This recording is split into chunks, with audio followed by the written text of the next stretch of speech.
Roger, as we wait for this to start going on, actually, we've already had a little bit of excitement around here today. We've had a visit by the fire department. Yeah, the fire department's been here, boy. We're burning it here in Southern Porches. And they said everything is okay within the office. If it starts getting smoky, Yeah. well, we're going to tell you right up front, show's over. Yeah. We're not sitting around letting this place burn down around us. We're getting out of here. What do you got on the? Still trying to. Okay, here we go.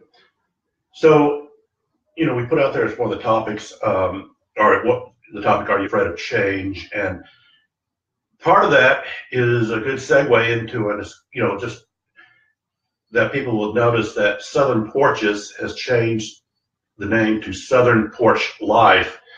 And, as we're looking at what do we do with this live broadcast, and part of it is we are going to be setting up a website that will be hopefully live sometime before Thanksgiving. Obviously not to the full capacity, but a start there. You're going to be on Channel 7 on Your Wednesday, Carolina, yeah, and the day before Thanksgiving at 10 o'clock. So be sure to tune in and watch Roger there. But the other thing is Southern Porch Life.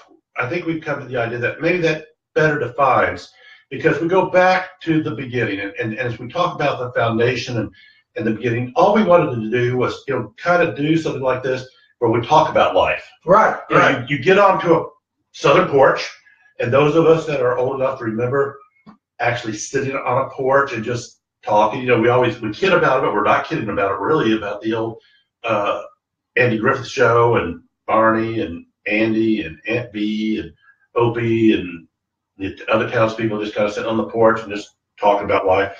And that was kind of the vision we wanted. We've had some people ask, well, why are you in an office? Well, we haven't got our porch yet. Neither one of us have a big porch. I got a porch, but it's not that big. And that's really at the heart of what we're trying to do here on Southern Porches, is to have a conversation.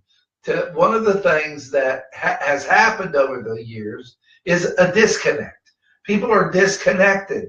And one of the visuals of connectedness is the porch. When you talk to older people about the porch, that creates an image in their mind of togetherness, of communicating, of connecting.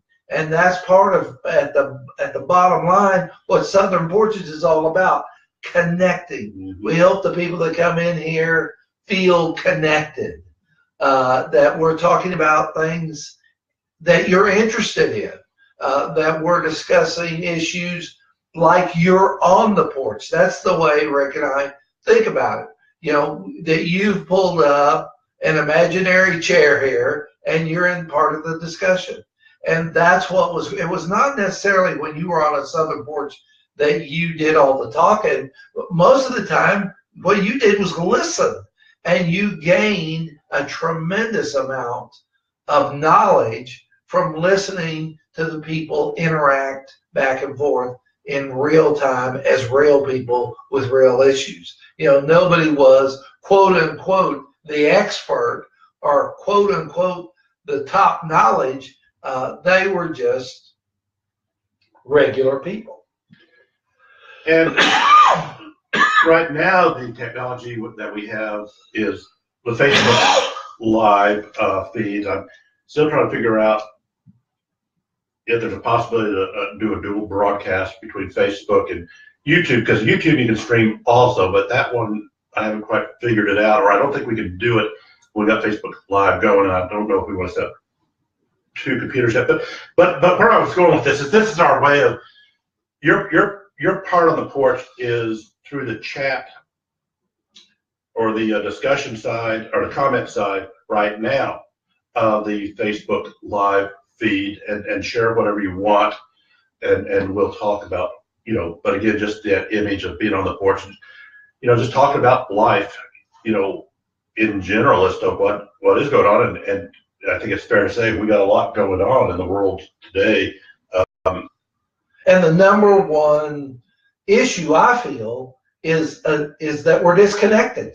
I agree. I think there is at the core of Southern Porches. We're going to talk about a lot of stuff, but at the core, what we're just trying to do is let's all get on the porch together. Let's all be part of the same conversation. And as you said, over and over and over again, call us, email us, let us know, create a dialogue with us. So, because we sometimes don't know what you guys are thinking.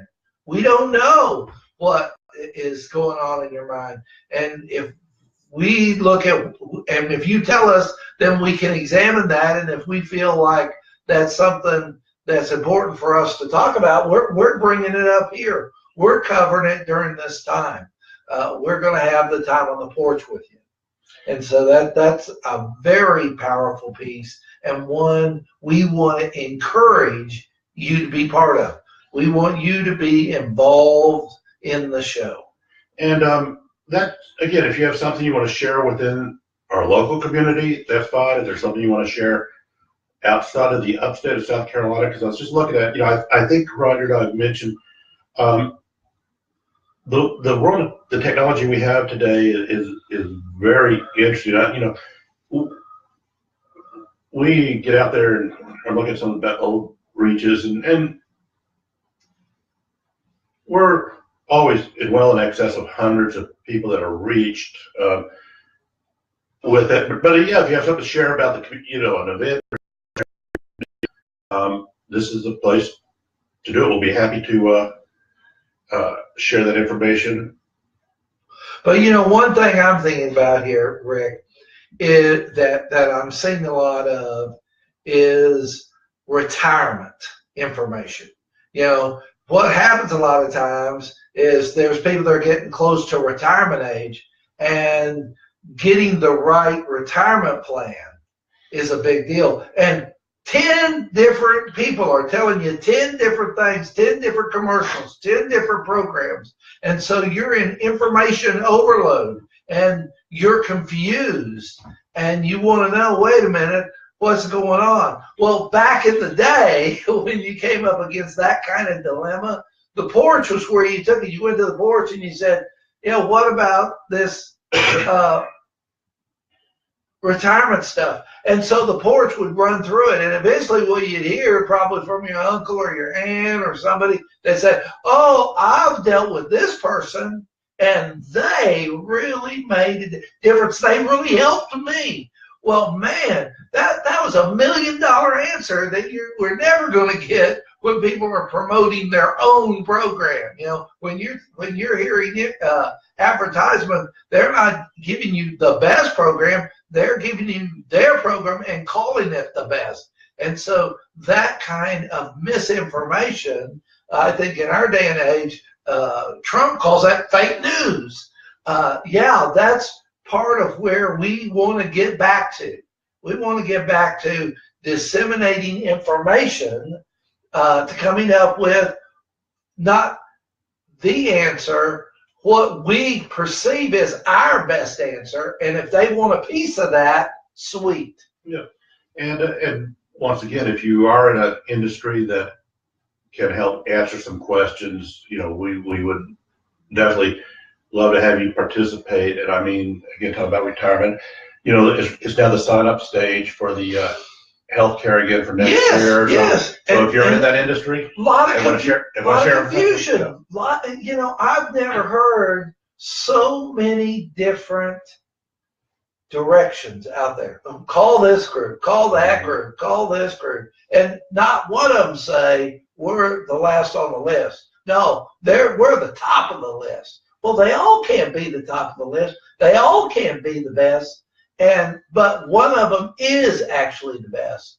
And one of the things that's important is they don't know about you, but the people on the porch were related to you. They knew your background. They knew how your personality was. So they knew the right program for your personality, the right program for your life.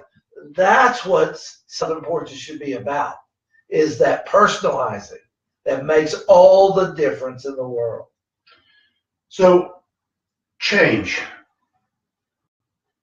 and disconnection. Is there a relationship to be in the world of disconnect we're seeing right now, and is it attributed to what changes that have gone on? Well, at the core, when I think about change, I think about Donald Miller and his work over in Nashville, Tennessee. And what he talks about is that the brain in people's head is set up to keep people alive. And so when it is confused, it shuts down or it moves to something else. And their phrase is, when you confuse, you lose. And I think that's what I think about with change. A lot of times, change calls for people to rethink the situation, to recalibrate the situation in their head. And so a lot of people, that's difficult. They just shut down. Yeah. It's that routine and sameness that our brain is normally and naturally attracted to. And so you have to fight that to move into the dissemination of healthy change and unhealthy change. I think I've shared it before, but it always amazes me in the classroom that my students, we're coming near the end of the semester, 15 weeks, and they have not moved out of the seat that they first sat in on the first day of class. They get in there, they sit down, they have made their mark or position in that classroom, and you will not see them change seats at all. For the last 13 weeks, they've been in the same spot. And to me, it's because I don't require them to be in the same seat. In fact, I've encouraged them to sit next to somebody different just to get to know them a little bit better. But guess what? That's I don't know what they're afraid of, but that's part of the fear I guess they have, or the change brings, is they're not going to sit anyplace different.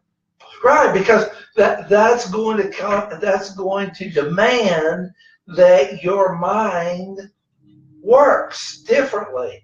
That whatever you've clicked it into has to be moved to a different category. And that's work, and your brain struggles with doing stuff differently. And so if I sit in the same place, I don't have to think about it. When I wake up in the same way, if I eat the same food, I don't have to think about it. And that then becomes the routine in people's lives. And that can easily turn into a detriment, that you have a one vision, world vision. This is the way it seems. Well, it's odd for people to go to different ones and look. And so I'm always admire people who have been in several different places, who've been around several different people. Then their opinion seems, in my mind, to have much more value than someone who, this is where I've been, this is what I believe, this is what I'm about, then what you think, that makes sense, because people from that area think in that way. And that's very mono-focused. And yet, we have to, I think once we realize that we're never going to be able to avoid change, even when we think that we're in the sameness, talking about the classroom environment. Right. Yeah, that's the sameness, but that's only for 15 weeks. But guess what? Their change is going to happen to all these students in their lives. Exactly. In the workplace, things might be the same as for you, but there are going to be new people coming in, new people going out, new bosses, that, new dynamics that are coming in, and there's going to be change. And, I think we just, once we also have that, set the expectation that there's going to be change instead of fighting it, accept it. Because I do think that's what happens. I think a lot of times we see people try to fight change, and it's a battle that will never be won. Right, and I love the whole idea of the military, because in the military, they're always moving. They're always going to different places. They're always going to different camps. And so it causes them to adjust and readjust, adjust and readjust.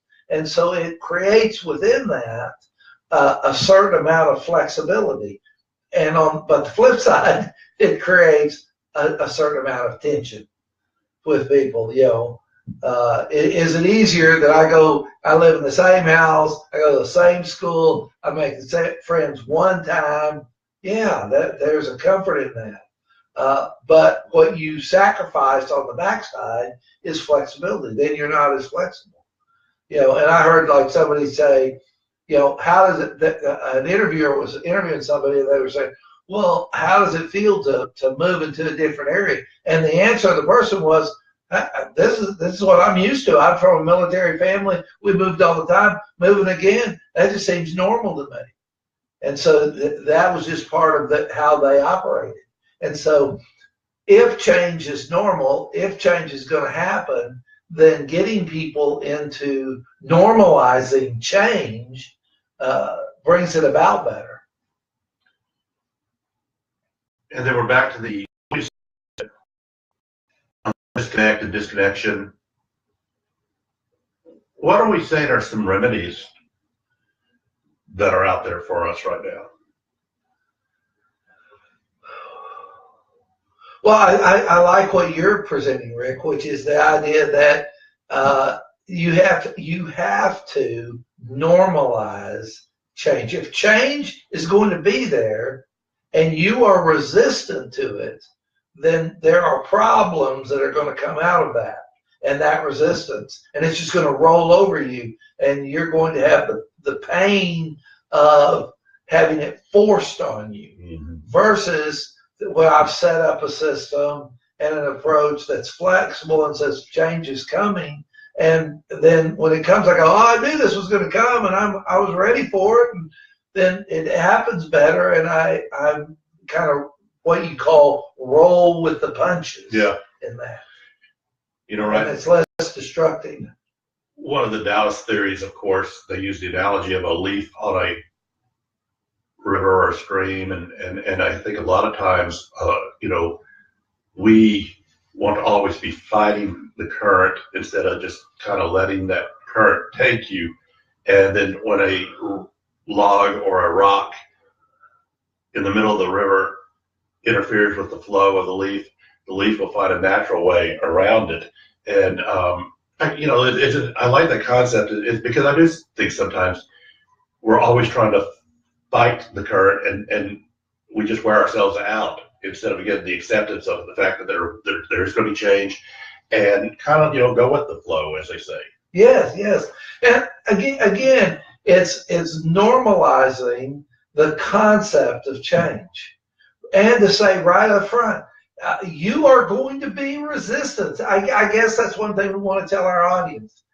Being resistant to change is normal. It's just everybody, oh, you got to change. Well, that's tough, I even see this in my grandkids, we're not going to stay at home all the time. It's time to go to school. It's time to go to school. And then, that then becomes the new normal. A lot of resistance, a lot of crying, a lot of gnashing of teeth about going to school. But once they get in, they see their friends, and that's the cycle of change, and how it's important even for little children to get connected to the change. And normalizing. And that's probably part of the thing that helps is when the parents say, this is just the way it is. And they put that, they normalize that, you're not the only one that has to go to school. Everybody's got to go to school. And this is what we do.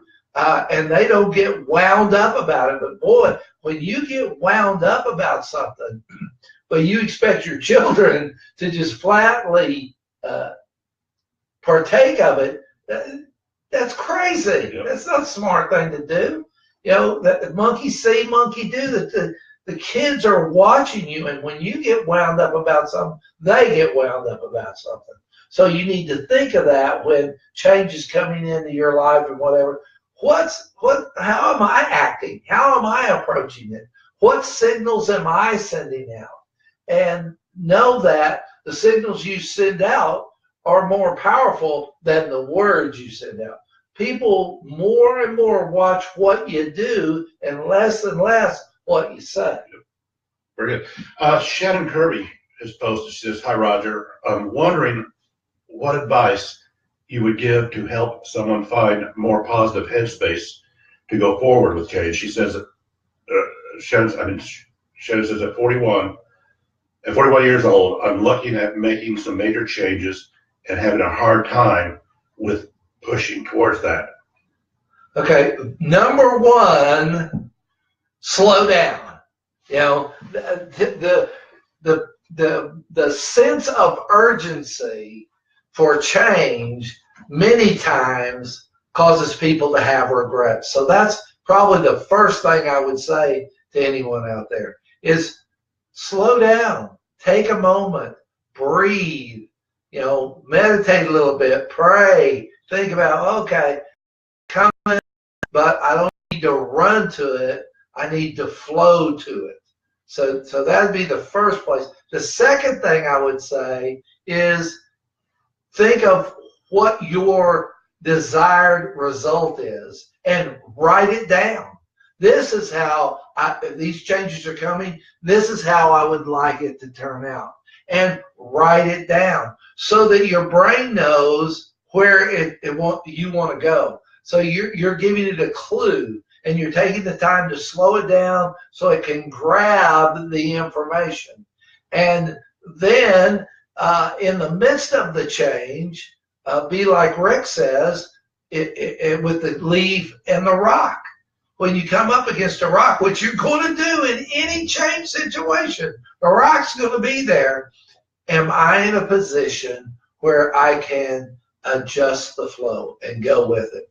And that then is the third and final step. And before you know it, then you're through the change. And Shannon, do you have anybody in your life right now that you can process some of the changes you're looking for and about to kind of just bounce the ideas off? And again, we're talking about disconnect. What is your support system out there regarding the changes? You know, without knowing what the changes are you're talking about, but are we talking about a new career, a new move? Are we talking about a new life somewhere else?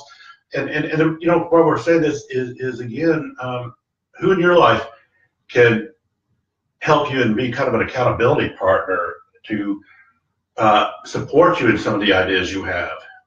Yeah, Rick brings up a great point here, and that is support system. I love that. That's very powerful. I didn't mention that in my three, but I do believe that to be an incredibly important element is, do I have or can I develop a support system? Can I get around people who've been through the same dilemmas? If I can, then I'm going to get support for that. I'm going to get understanding from that. And as Rick's talking about, I got a sounding board for that, which will lower the stress during a changing time. And Shannon, you know, you mentioned two great words there. First of all, you're asking a more positive headspace, and then you're go on to say, you know, you've got some major changes and having a hard time pushing towards that. Part of that is the positive headspace. That is as much attitude as anything else, and just making the decision that the changes you're thinking about are things that you truly are positive about, and just telling yourself that, because again, we can talk ourselves out of anything. And again, as we're talking about this concept of change and are you afraid of change, I think it's very easy for us to talk ourselves out of things versus just a little bit of a refocus and start talking ourselves into the change. You know, again, if we're talking, I don't know you, Shannon, so I don't know your age or whatever, but you know, are you making a decision about you know a certain college you're going to, and you know, you might think, well, I'll never make it to this college, versus no, you know, let me find out what the requirements are to get into it. Or you think about a certain job, and a lot of times I've seen people talk themselves out of even applying for a job when I would talk to them and I would think they would be a perfectly fit for it. But again, the idea of change, they like the idea at first until the actions are necessary. And that's why, Rick, I mentioned about writing down your will. Right. You know, the fact is just like Rick was talking about, you can talk yourself out of positive change. And what is positive change? That's change in which it's going in the direction you want it to go. And you have to willfully tell yourself where you want it to go. And that's where you get the good headspace. See, one of the things, that first thing I started with, we have to slow down. You got to slow down. You got to put the brakes on. You got to give your brain time. We move at such a phenomenal speed and just overload our emotions that the chances of us making a positive change is very little. But as you slow yourself down on purpose, as you focus on purpose, as you get a support system on purpose, there's less of this element or area out there of talking you out of it. And so positive change is much more apt to happen. Yeah, we see this in the world a lot with exercise, diet, things that we know that are good for us. I mean, I can't be hypocritical about it and say, I don't just think, but on the other side, back on Father's Day, Cheryl, we have 2 mountain bikes and she got them all fixed up for us. And I fought the idea of getting out in the middle of summer, riding a bike. But then once I started doing it, once I changed my attitude and said, no, it actually might be a joy. And guess what? Riding bikes is enjoyable. I forgot how much fun it was to go out there. Cool. But where I'm going with this is, again, we can always talk ourselves. I was talking to somebody last night who was a bodybuilder at one time, and he mentioned that he hasn't done that.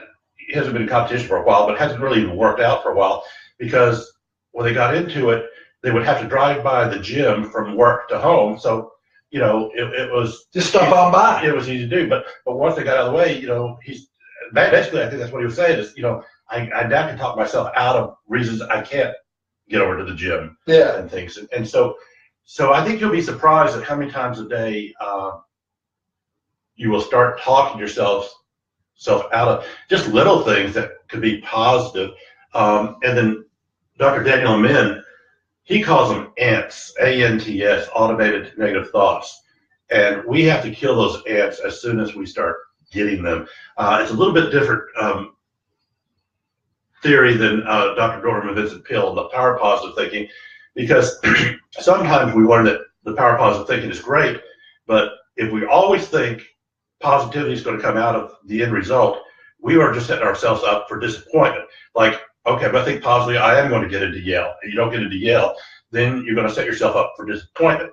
But what Dr. Ben's saying is catch these ants before they go. So at least get that application. Don't let that negative thought come to you at first and say, oh, I'll never get into Yale or whatever school you're thinking about.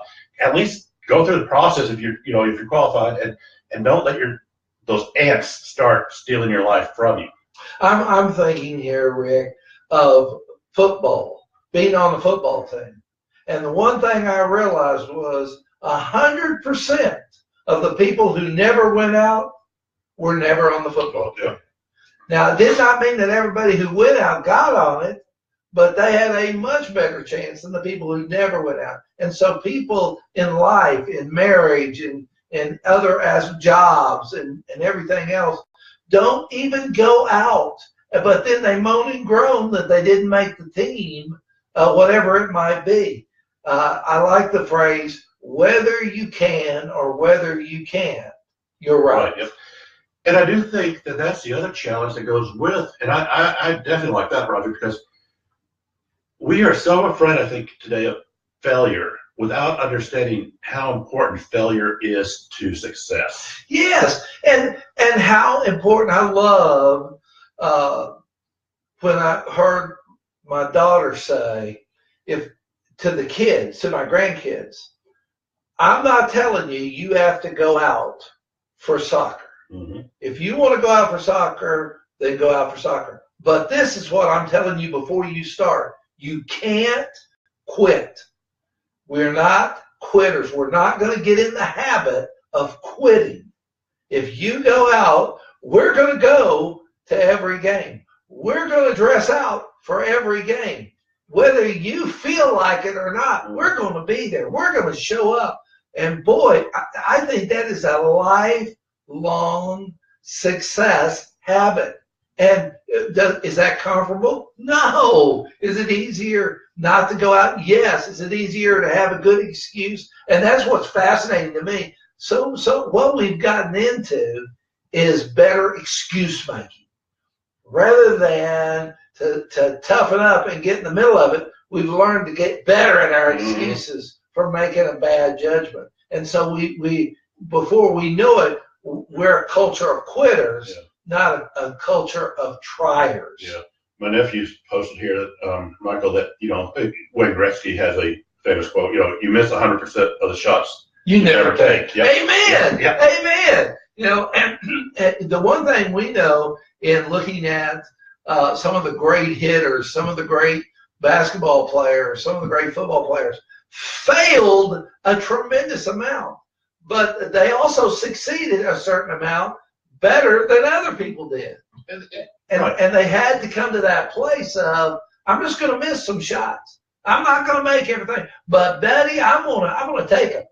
When I get a chance, I'm going to take it, and I'm going to get in a position where I can take a chance. And that's where, I doubt that there are very few people, I'm sure there are some people, but if you go to a second grader and say, what are you going to do in life? They're going to tell you, I'm going to do this. Mm-hmm. No, I don't know. But it's what they got focused on, what they got in the zone of, what they stuck with, and before you know it, boom, there they are. Somebody's got to do it. Somebody's got to walk on the moon. Why not you? So, somebody's got to be part of this. Why not you? That's what we're saying here. And that we want people to know up front it's hard. We want people to know up front it's difficult. And that you can have millions of excuses to keep in the habit of doing the same old thing. Yeah, and again, when we make excuses, that's really just nothing more than us not taking responsibility for what we are, who we are, what we do. I will admit it, I am a live PD police fan. And I enjoy watching, well, whether it be cops or live, Juicy television. whether it be cops or live PD. But I can honestly say I've never put on another person's pants in my life. And if I go with this, of course, how many these people that are pulled over and drugs are in their shorts or pants? Oh, well, these aren't my pants. I got this morning. I don't know where these pants flew in. Yeah, I can remember when I worked in drug and alcohol treatment. Somebody said, well, where did you come up with this crack cocaine? And literally, this guy said, I was driving through the neighborhood and someone threw it in my car. Yep. Really? I mean, I couldn't believe. Like, are you really going to try to sell that? Yeah. Yeah. And I've never picked up somebody I've never known and drove them and just happened to drop them off. Yeah. And there's drugs in my car. Well, they must have left it. Right. And the thought that people were sitting at home doing nothing, putting no energy in, and the next day they woke up and they were head of a company is a lie. That doesn't exist. The phrase that I love more and more is overnight success. A person is an overnight success. And so many people I've heard on TV saying, yeah, I'm an overnight success. I've been doing this for 10 years, going from place to place to place to place to place, and getting the stuff out, setting it up, and only having 5 people. But there was no notoriety in that. I didn't have any television camera. I didn't have anybody writing about that. It's when 10 years later, people noticed me, and now I have this big format that people are like, wow, this must have just happened. You must have started yesterday, and now you're selling thousands of tickets. No, it doesn't work that way. People put in the work. They dug the ditches. They had, one shovel at a time. And again, I think as we talk about failure, that's a good point to make too. Is that, ones that fail are the ones who are at least trying and putting in the effort. Yes, I will guarantee you'll fail 100% if you don't do anything towards it. Yeah. If you just sit, you can, boy, we count on you failing. But Rick, what I was thinking too is the old statement: doing the same thing over and over again, expecting different results, is the definition of crazy. Mm-hmm. And I love that. That is so right, man. People are out there and they have, this is one of the things, going to a reunion has brought me into the awareness of. Some people that I met at my reunion, they're the same as they were in 1971. Mm-hmm. They've not changed. They're thinking the same. They're living the same. They're operating the same. And there's other people who have traveled the world and gone and done all these different things.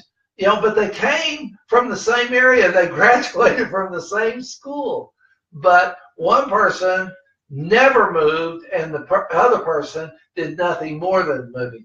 And I know that the person who moved had to embrace discomfort. A lot of discomfort in growth. A lot of discomfort in movement. Mm-hmm. Those are not easy things that happen. And I was talking to somebody the other day and saying, why I've been able to do certain things that other people have not been able to, was that I openly accepted this isn't going to be comfortable, but I want to do it. So I'm willing to be, that was the exchange. If you'll put yourself in an area of discomfort, we'll give you this opportunity to do it. Wow. And so I was willing to make that exchange because what I got, to me, was worth it. But if you don't think it's worth it, then you're going to, do the same thing in the same way and somehow expect, the light of God to come down and change everything around you.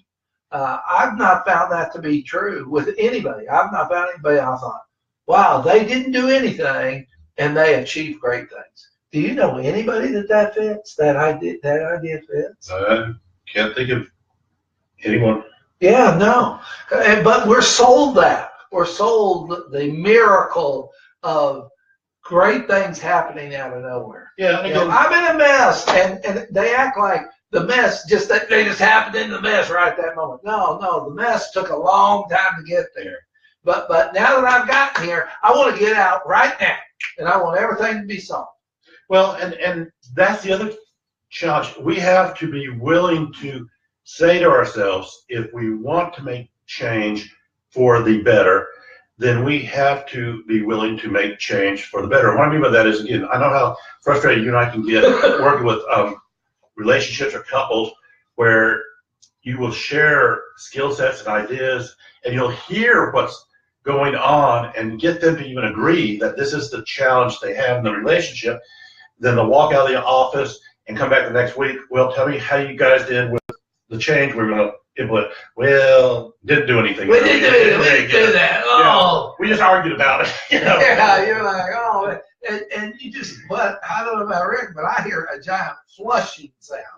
The money they've spent on getting what I consider, educated advice, they've blown off.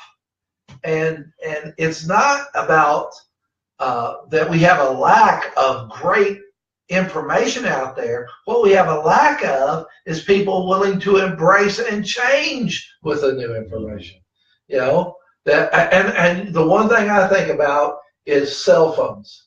That there were some people, cell phones came out and they went to it. Yeah. And they loved it and they used it and there's other people that, 10 years had to go by before, dragging and screaming, they went in and got the phone. That they were the last with a landline phone.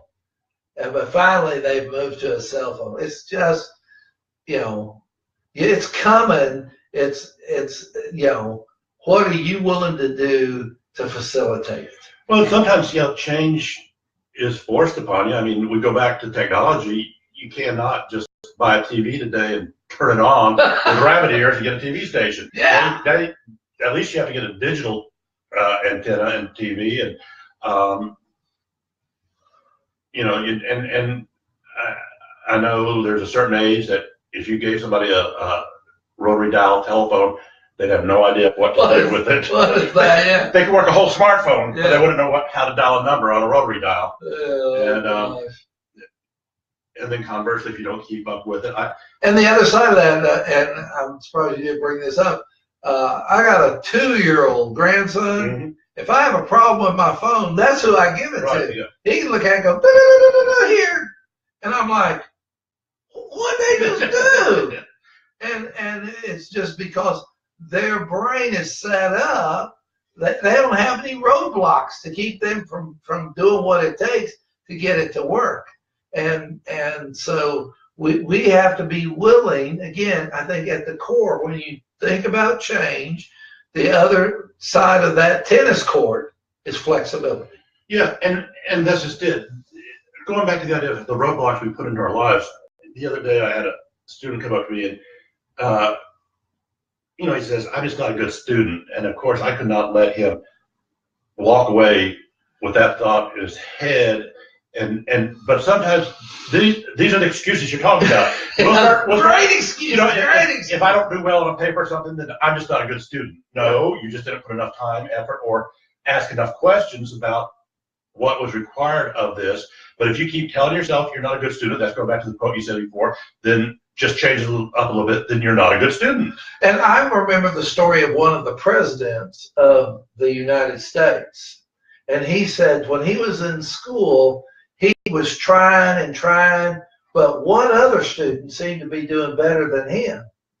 And so what he began to do was he would find the light of the person who was doing so well. And he would watch that light. And the minute it went out, he stayed up 1 hour more and studied.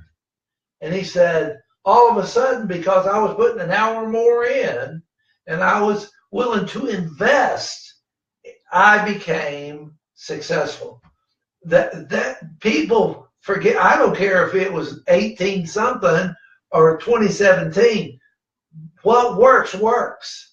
And when you put the time and the energy in, and you're willing to invest, that's probably the third side of the tennis court. Change, flexibility, and then investment. It would be the third side of that. And then Shannon just said, thank you. I haven't really looked at the picture. Shannon could be both a boy or a girl name. I'm sorry, Shannon, if I'm trying to see who we're doing. But they say, thank you for the advice. I will definitely be praying and slowing down.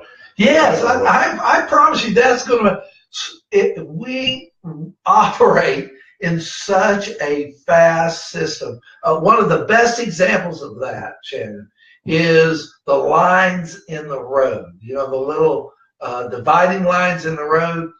Well, if you go 20 miles an hour, you can count those dots. 1, 2, 3, 4. But when you go 70 miles an hour, it's just a blurred line. It looks like all the lines blend together and you don't see any separation. And that's the same way with our lives. We're going 70 miles an hour and wondering why we can't think correctly or why we can't be discerning. And our brain is not set up for that. You have to slow down. And at 20 miles an hour, if your brain's working at that, you can count very easily, and you will find many of the things that disturbed you are clear when you slow down.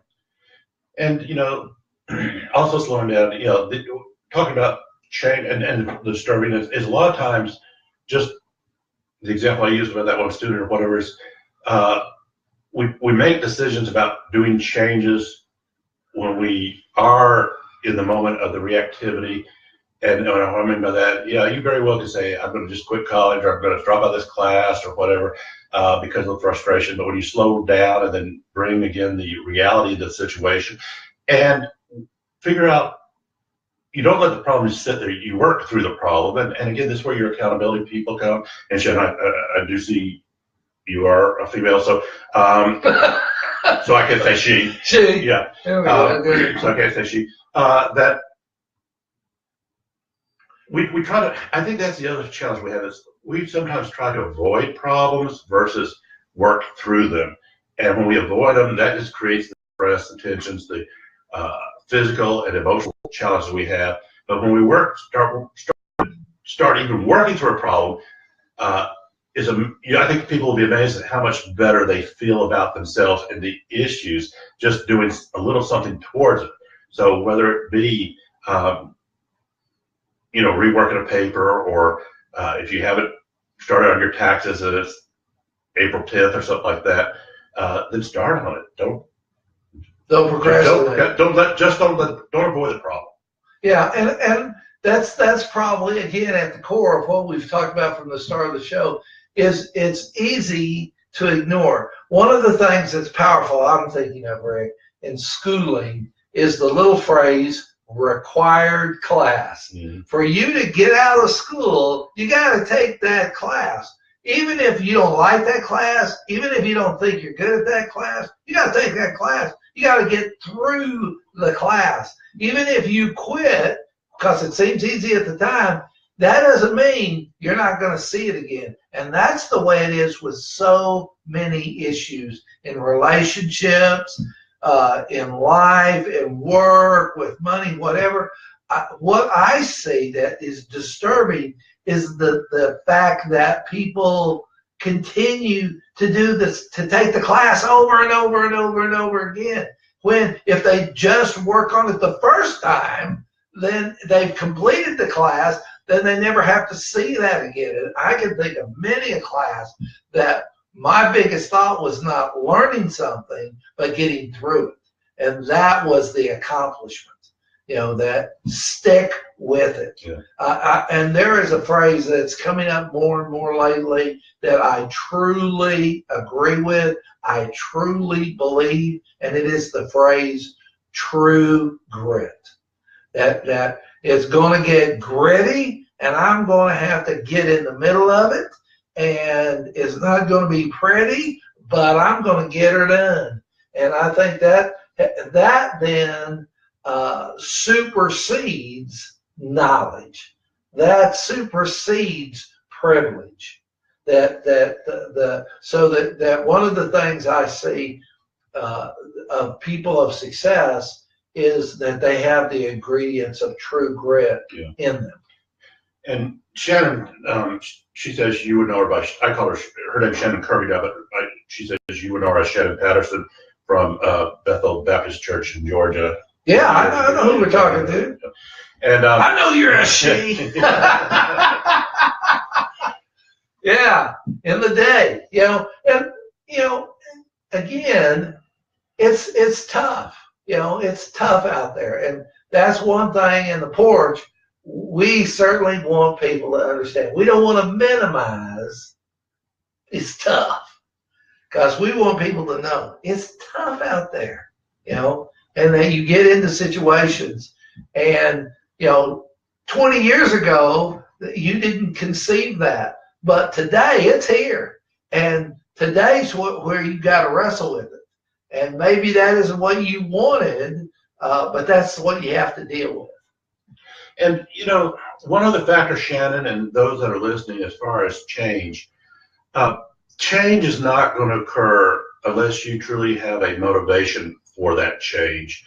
So once again, if we're talking about getting in better health by exercising, are you truly motivated to be in better health? Because again, are you making that change, or said I want that because a spouse or a doctor or somebody is saying you need to get in better health? But if you're not motivated, guess what? That change is not going to happen. If you're not motivated to get into a certain program at school, if you have a dad who says, son, you got to go into business, but dad, I don't want to go to business. I want to go into IT or something. And he'll say, no, there's no there. And so you get the business class, you may not really be that inclined to either get into college or change, but if you're truly motivated to get into IT or something, but we see this all the time, that if there's no motivation, then we're not going to see the change. So again, in relationships, if there's truly two, and that's what I tell my people, if we have two people that are truly motivated in wanting to make positive changes in the relationship, then we're going to be successful. Yes, yeah, it's going to work. Yeah. I've never seen a marriage fail when both people were invested in working on it and making it work. I've never seen that, Rick. Usually what I say is one comes in, they want it to happen, and the other one doesn't want it to happen. And so down the road, it doesn't happen. You know, one person does not make a marriage, sadly. You know, I wish it did, but it doesn't. You know, it takes two people to be married. It takes one people to have a divorce. Yeah. Yeah. So, you know, Shannon, I would just ask you to kind of look at what are your motivations for the changes you want to make, and if they are your motivations, then whatever they're going to be, I can already guarantee you're going to be successful at it. But if the motivation is coming from someplace else, then ask yourself, do you really want to invest or make that change? Because again, we can only control what we have control over.